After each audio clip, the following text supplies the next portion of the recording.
You hang up the phone. The whole call, part of you was listening to yourself speak. How it sounded. Whether the sentence was clear. Whether the pause was too long. 20 minutes of careful words. 20 minutes of softening everything just enough. And then it's over. You call someone else in your first language. And in the first 10 seconds, your voice changes. The speed comes back. The laugh that doesn't check itself before it comes out. And somewhere in that shift, you think, oh, there I am. In English, you use fewer words.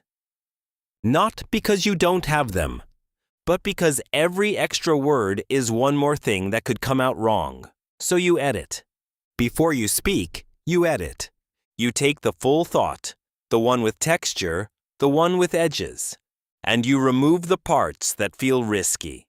What comes out is smaller, safer, cleaner, but not quite you. Here's what actually happens to the funny version of you. You think of something, not complicated, something that would land perfectly in your first language, something the people you grew up with would immediately get. You almost say it, but then you run it through the translation. You feel how it might land.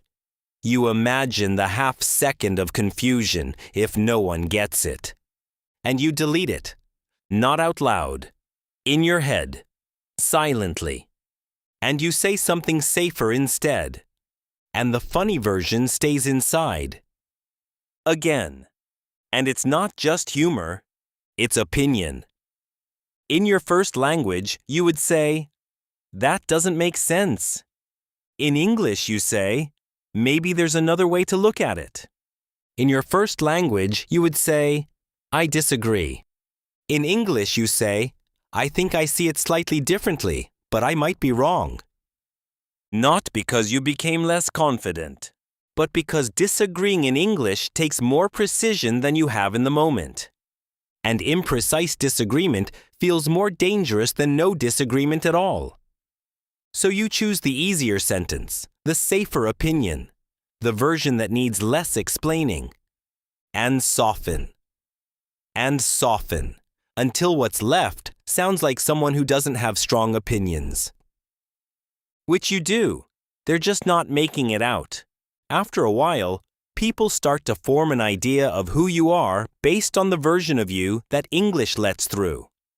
The quieter version, the more agreeable version, the one who says, I think maybe, before every sentence, the one who laughs at the right times but not too loud, the one who never quite pushes back directly enough to be heard.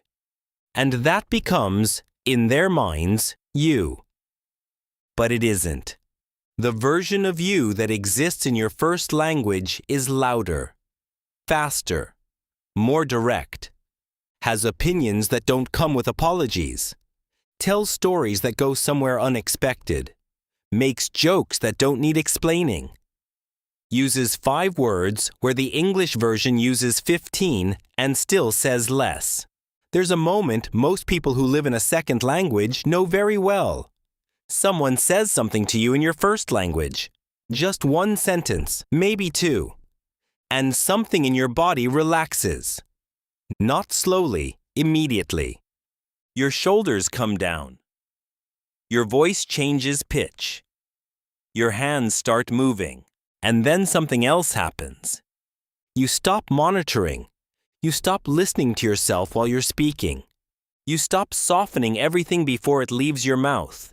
And the version of you that was waiting, just behind the English, steps forward. That's when you realize you weren't gone. You were just in a smaller space than you're used to.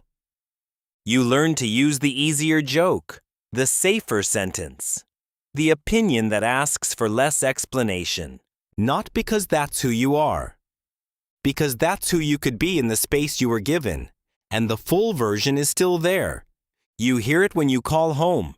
You feel it when someone makes a joke in your language and you laugh, really laugh, without checking first. You find it when you argue with someone you love in the language you grew up arguing in. In those moments, everything is there, every part of you that English hasn't learned to carry yet. And one day, you say something in English. A joke, an opinion, a sentence you didn't plan. And it comes out exactly the way the real you would have said it. No editing, no softening, no deleted version left behind.